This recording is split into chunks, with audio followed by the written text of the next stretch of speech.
Well, hello, George. It's such a pleasure to be here with you Good, today. I'm really good, excited to talk to good. you. Great. Glad to be with you. What can I do for you? Well, it's really an honor to speak with you. I have a tremendous respect for your accomplishments, your wealth of experience, and as a coach, I work with many small business owners. And I often hear the reasons that they're stuck, maybe in analysis paralysis, or they can't move forward, or they're afraid to have an acquisition, is because they don't have enough money, they don't have enough time, or they just have not enough knowledge. And so, could you speak a little bit about the importance of resourcefulness or ways that people feel limited, how they can bring together a deal in negotiation or be able to move to that next level? Yeah, sure. That's it. First of all, you raise a very important point. And the first point is that everybody has strengths and they have weaknesses. We're ready to bring out and tell you here where I'm strong, but they don't look at their weaknesses. And that's where you need to help. If you can analyze and understand where you're weak, you can get help in that area.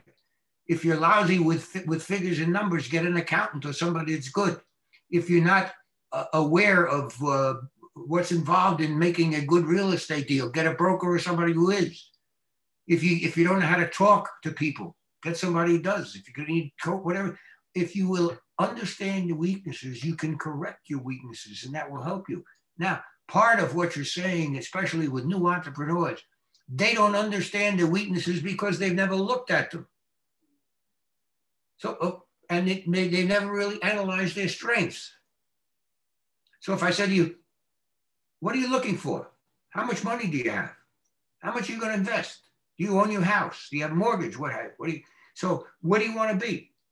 And yeah, now, how old are you? You have to assume this at this point. I'm 35. Where do you want to be when you're 70? What's your goal? What are you looking for now? So if I can analyze or get you to analyze what you have and what you do not have, we can work on what you don't have and how do we get that what you do have. And you'll find that you really know a lot more than you thought you did, but you never wrote it down. It's just a gut reaction. So a gut reaction is, I'd rather not do it because I could lose money, right? Okay, fine. Yeah, that's the way to look at it. How about looking at it the other way? Yeah, I want to do it because I trust I can make money with the right advice. So if you look at it plus, it's like looking at, the famous thing, is the glass half empty or half full? All right, whichever way you want to look at it. And most the new entrepreneurs or people getting into it, they don't deal with the experts. If you don't deal with the experts, you're doomed for failure. Now, you may be lucky. You may make one deal, two good deals at this point. You think, I got it made. You don't have it made. You were lucky. But if you analyze what's going on and you have good advice from people that know what they're doing and the experts, yeah, you can stop a lot of the failures. But understand, you learn from failure. You do not learn from success. Because if you failed, you got that sick feeling in your pit of your stomach, said, what did I do wrong? And you figure out how not to do it again. When you're successful, you say, oh, I got magic. I got the magic touch. That's nonsense. In one instance, you did your analysis. It turned out to be fine. And you checked on your progress throughout the entire transaction. So if you do that, then fine. And each one should have a time frame. Every real estate transaction has a time frame. The time you get in and the time you're planning on getting out. And where you anticipate being during that entire frame. So now they say you should take a look at it. Where am I after 1 month, 2 months, 5 months, 3 months, and analyze. Is it going in the right direction? Now, if you can live with the end result, as bad as it may be or what it is, then fine, do the deal because you'll probably do better than that, but you're not going to do worse. But you've analyzed and says, my downside, yeah, I put in 100,000. The downside is I may lose 60,000. Okay, if you can live with the fact that you lose 60,000, do the deal and see how you're not going to lose it. Now, what happens when you see you're going to lose more than 60,000? Get out of the deal. But you're keeping in mind, in track, where you are at a point in time. And this is the key to any entrepreneur or good investor. Where are you at the point of time? Where do you want to be? In order to do that, you have to do some careful analysis. And what your lifestyle is, what your expenses are, do you have children, would you have a house, whatever it is. So what I've done for a number of years, out of necessity really, because my father died at an early age, and we were poor, not dirt poor, but my brothers were in the Army and I had no income, and so I joined the Army, but that's the past history. But I made up my mind early on when I was going to college. I said, I will never be poor again. Now, in order not to be poor again, I had to do two things. The first thing I had to do was write down, what is my income? And I put down. And then I said, what are my expenses? I put that down, whatever they may be. Now, what do you do at that point? So you subtract your expenses from your income. If you have nothing left over or it's minus, what do you have to do? I got to reduce the expenses or increase the income. All right. Now, on the other hand, if I got more income than I got expenses, I got excess money I can do something with. Maybe I make investments or I do charity or whatever else it is. But I got a handle on it. And when I write down expenses, they're legitimate expenses, not what I would like them to be. They are what they are. So if I like a brand new car that's very expensive money-wise, I put it down. So right now, for example, at my age, I like to take vacations. I take the whole family. So when it comes down to vacations, I got $150,000 in expenses for vacations. Now, that's what I put down because that's what I intend to spend. That's part of it. Now, when I get down to the end, take the income, take the expenses, and with all of everything else, I now find out I got extra income. I've provided trusts. I've done everything, insurance and taking care of my family and make sure my wife has enough at this. What do you do with the money? I give it to charity. But in order to do it, I had to figure out I had it. I'm satisfied with my lifestyle. A lot of people don't do that. It's unfortunate, but they don't do it. But that's the key to really being a successful entrepreneur or in life. Know what you want to do and get a financial advisor. And you have to give the financial advisor all of the information. It's exactly what we're talking about. Where do you want to be when you're 70? When do you retire? Where do you want to be? How's your health condition? How much do you spend in hospitalization? Have you provided for that? All of this can come out. And good. Now you want to make investments. Do you want income or do you want to take risk? Or a combination of both? You can take risk as long as the reward is there. All right. This is heavy stuff, the analysis. But in order to do what happens is now when you do it, you come out with a game plan that makes sense and you know where you are and you can talk to any advisor or anybody and say, good, here where I am. I want income property. We want income property. Don't buy vacant land. I want secure income. All right, then I do residential. Right? So you can decide where you want to be. That doesn't mean only residential. It means diversifications. So it may say, okay, I'll put 50% of my investment here, 20% there, whatever it is. So figure out where it is and take a risk. Yeah, sometimes you can take a flyer. And take a flyer, yeah. I have taken flyers. And I didn't want to get my money back. I wanted to make 10 times my money in 5 years. So it's either nothing or 5 years, 10 times my money. But I didn't want to get my money back because I was taking the risk. And it was a good risk. Whether it worked or not, it's not important. It was a calculated risk. It wasn't everything by any means.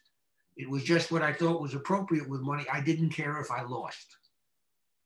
I think that is the most important thing, that you don't care that you lose it. A lot of times what I've noticed is people say they have a risk tolerance, but really they have a risk tolerance as long as they don't encounter that worst case downfall or the worst case scenario. That's correct. No, you hit a nail right on the head, which I have not problems, but I find that most investors or many investors will not accept it, especially those that have had business that's been in existence for years. And all of a sudden you have a downturn. And then they say, oh, well, business will be better next year. It's been in my family for 25 years, so it's a bad year. Without looking at what's going on in the industry. And they say, so when I talk to them, say, sell. Well, I can't get anywhere near what it's worth. Sell. I don't care. Take out, get anything you can because it's only going to cost you more. Mm-hmm. So it's hard for them to let go because they're emotionally attached to it. And I'm looking at it purely from a coaching standpoint, from analyzing it. Now, if you don't think that happens, right? If people don't do it, I'll give you one name. Did you take it? Kodak. Do you remember Kodak owned the film industry?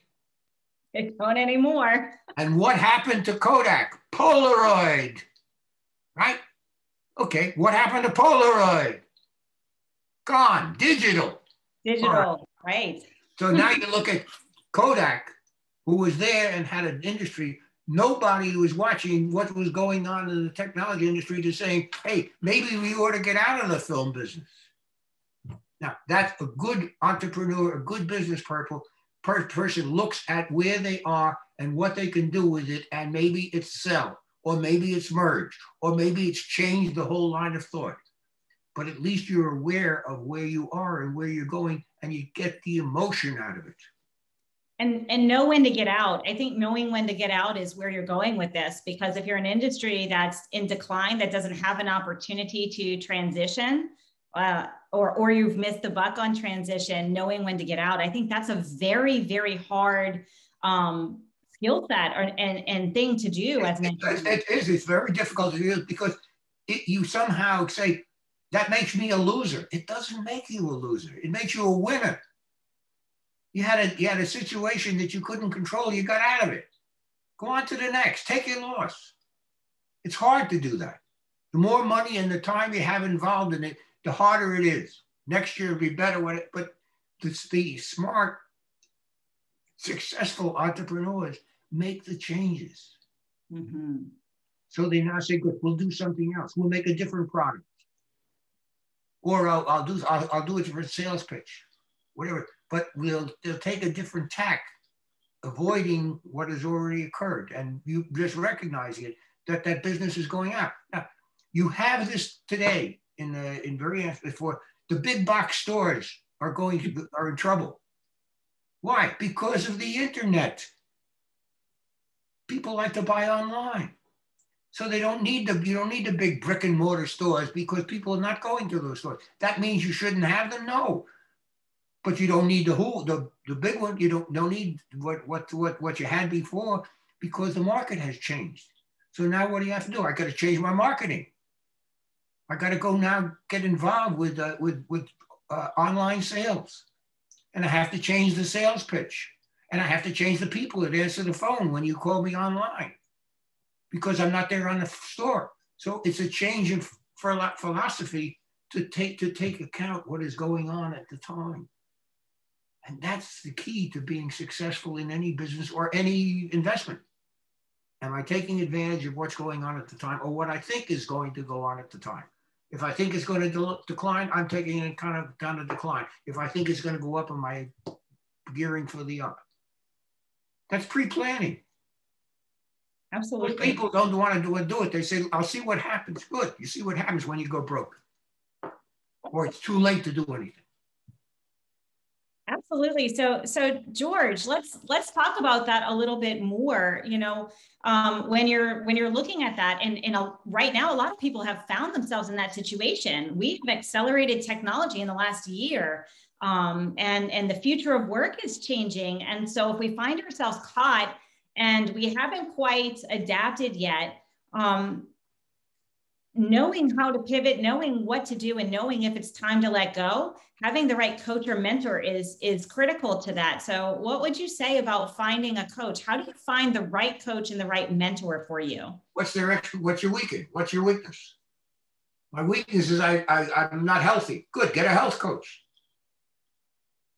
All right, I'm weakness when it comes to dollars or investments, get a financial coach. I want to get invested in real estate, get a real estate coach. Deal with the coach that's got expertise in the area that you need. Don't deal with your brother-in-law, or don't deal with somebody that's in a similar field or dabbles in it. Get somebody who's really into it and can help you. And that's worthwhile. I don't care what you pay for it, it's worth it. So you have to know who the coach is, what's the background and the experience, and if it's there. If not, don't take I got a friend, they says they got this coach and they made into a deal and they made a lot of money. They tripled their money in 2 years. Is that the coach you need? I don't know. I got to find more about it. That's unusual. If that's the only thing they've got as credentials, I don't want them. So get the right coach. Yeah, absolutely. I concur with you. And so you also mentioned something that I found really amusing because it occurred a lot. Oh, my uncle told me not to do this deal because XYZ, but my uncle isn't actually in real estate, for example. How many, and I'm really curious about this because some of the deals that we have tried to push forth have walked away and we have left the table because they looked at their family and their family last minute said that it could be done a different way. So first thing is don't take advice from your family. Okay, that's what. Don't deal with your family because that's where the problems come up. If you're in a family business, you got there's a problem right away at this because you're going to have disputes. You see it differently. And deal with someone who's got the expert in the area. Not somebody who says that's good. I mean, I've had transactions with people. I wouldn't go into that at this point. If I couldn't get my property back at the end of the lease, I don't want it. And they say, well, fine, that's not part of this deal. So I can make you part of a bigger deal or broaden your horizons to learn something new. If you have someone who's flexible, they're going to be successful. If they're inflexible, they're going to fail sooner or later. They may not fail, but they don't get the most out of the transactions because they're not thinking far enough ahead. And is there something that you would recommend as far as learning how to think far enough ahead, how to see 3, 4, 5, 7 steps ahead for someone who isn't accustomed to using that muscle, so to speak? Yeah, get somebody who is. Get somebody who's following their trends. So now, if I'm interested in buying a residential buildings for senior citizens, I want to know what's going on. What's the community? Is it aging? Does the senior citizens, how much income do they have to spend on housing? Is it a little? Is it a lot? Because then if it's little, I got to build something that's one level. If it's affluent, I build on a different level. So you see the trends. You're going, and if you can analyze and a trend and take advantage of the trend, you're successful. If you wait until the trend is established, you're too late. Now it's already been filled up. How many times do people look at it? Gee, that was a great idea. I wish I had done it. I wish I had done it. Yeah, okay, fine. Why didn't you? I didn't have the courage, or I didn't have the information, I didn't have the background, but yeah, it was good. I thought that would work. That's most of it. Yeah, I thought it would, but I never did it. So people have to understand, and one of the keys is you learn from failure. You do not learn from success. Because if you fail, then you go back, you say, well, why did I do it? You get that sick feeling in the pit of your stomach that I did something wrong, and you don't want to do it again. If you're successful, you say, oh, I got the magic touch. Nonsense, you were lucky. Or you made an appropriate analysis. That's fine. So now what you say, so you learn from you. So don't be afraid. But if you didn't fail, you could never succeed. So you're not going to go forward. You have to look at it, analyze it, and say, yes, all things considered, I think this is the right thing to do at this time. And I'm going to watch it to see if I made a mistake. Because if I made a mistake, I'm going to do something about the mistake as quickly as I can. That I see I made a mistake. I love it. George, I have a question that I ask a lot of people that I've interviewed, a lot of my coaches and mentors. And it's, if you had it to do over again, and you could give yourself one piece of advice of everything that you've learned in all of your negotiations and all of your vast experience, if you could go back and tell that, 18-year-old version of you one piece of advice, what would it be? Don't deal with relatives. Deal with independent parties. There's the ones that you can tell them to go fly a kite if you want to and keep you're still in the family. You deal with relatives, you have a tendency to either take their advice or not take their advice. If you took their advice, it works good, say, oh, that's wonderful. And if it goes bad, you can't really say, you gave me bad advice. No, you have to stand on your own 2 feet. Don't deal with relatives, deal with people you can trust. And if you're dealing with somebody and you find out that they're not truthful, get rid of them. You can never deal with a thief. And you'll find out that many of them, it's a question of price. If there's a little involved, I'm totally honest. On the other hand, put a lot of money on the table that I could make. If I did something a little different, they'll go for the money. So we understand the weaknesses and the strengths of the people you're dealing with. So if you can analyze them, you're fine. So would I do it again? No, that's a learning experience. If you get stuck with a bad employee, fire him or her. Simple as that. You may say, well, I can't, they're my business. They're not your business. You're spending more time watching them than you're watching your business. So it's being able to analyze people, being able to effectively delegate authority and build all of that. So if I had to do it over again, what would I do? Nothing different.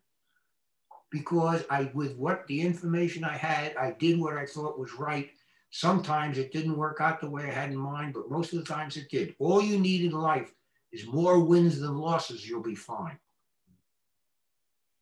I think that's very sage advice. I really appreciate that. It's been an absolute pleasure to ask you these questions.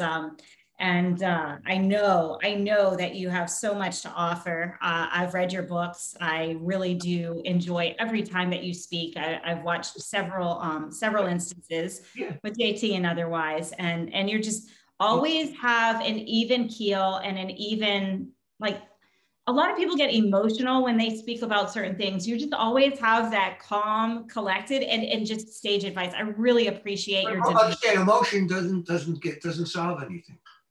The only time I get emotion is if emotions will work. So now, if the only way you listen to me is for me to yell, I'll yell. All right. If on the other way, the only way you listen to me is for me to talk quietly, I'll talk quietly. But that's only so that I'm getting your attention. It's not what I'm saying. You want to be successful in life when you're dealing with people. Learn this. Listen to what they are not saying, not what they are saying. Because what they're not saying is where they really are. Read between the lines. You got it. Absolutely a pleasure. And is there anything else that if you could just say, give a quick 2 minutes, hey, this is the most important thing, this is where the future is going, or what you see from where we are today in the next 18 months? What's in your looking glass? In the next 18 months, I would say, fine, that's easy. Technology. The technology is changing so fast. There's so much going on that there's just scratching the surface with when you talk to AI and artificial intelligence and all that. So any business person is there, I don't care what the business is, you must be up on the technology and what's going on, so that it gives you information when you need it in the form that you need it, and you're dealing with professionals that are doing and that have the technology, so they give you the answers that you need when you need them. So most of the time was too expensive. All right, or in fact, at this late, what are we in, iPhone 10? What the hell happened to iPhone 7? You understand what I'm saying? Changes. So if you're aware of it and it affects any business, so it affects coaching, it affects every business, to be aware of what's going on in the industry. Now look at what we're saying now. We're on a Zoom call, right? Mm-hmm. If we didn't have the pandemic, would we have Zoom calls? No. Not in the same way. It was there, but it was not something that everybody was looking at, saying how it is. Now take any business.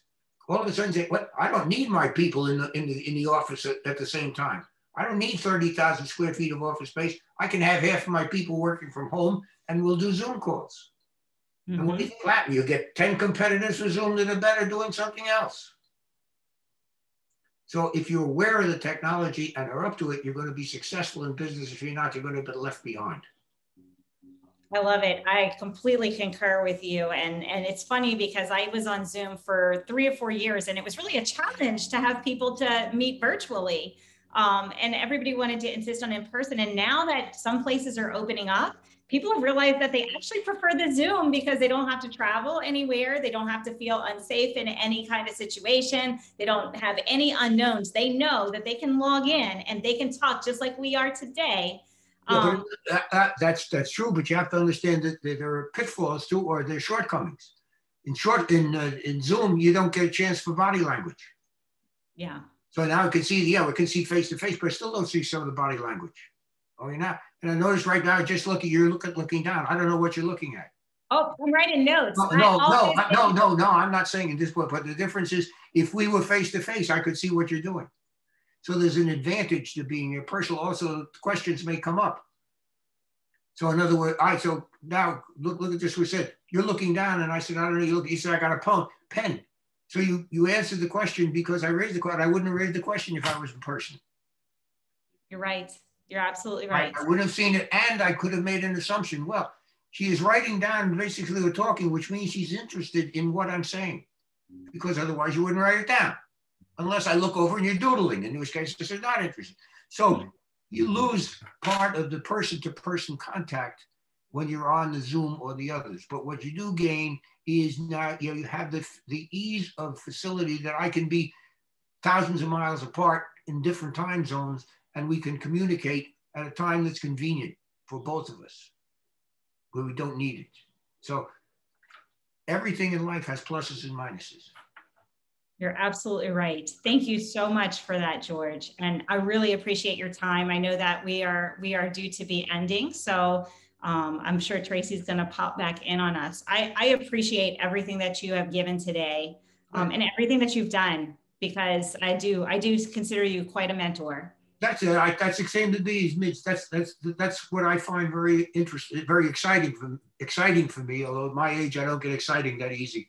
But what I'm saying is, yes, how I do this is I say, I have been where you are. You have not been where I am. Why not give to you or to others that want it the benefit of all my experience in business and in life and whatever it is, so that you can make it easier. It's much more difficult for you now than it was when I was your age because of the technology. Everything's gone fast. It's different. Mm-hmm. And therefore, you didn't have cell phones, you didn't have emails, we didn't have all of that stuff. So now you have it. It's a different world. It's a different thing, and you have to adapt to it. And I recognize that it's difficult. And if I say, is there some way I can make it easier, why not? I very much appreciate it. Your time is very valuable, and I've learned so much from you and from others. I really do value mentorship. I think that also JT says that all coaches need coaches, and right. It's so true, because that's what helps us collapse the time and really elevate ourselves. If we're not growing, we're dying at this point in time. You got it. Absolutely right. So I appreciate you. Thank you so much for your time. You're welcome. It's a pleasure to talk to you. Be well. Absolutely a pleasure to talk to you as well. Have an amazing rest of your day and stay healthy. Thank you. You too. Good Easter. Jake, can we finish there?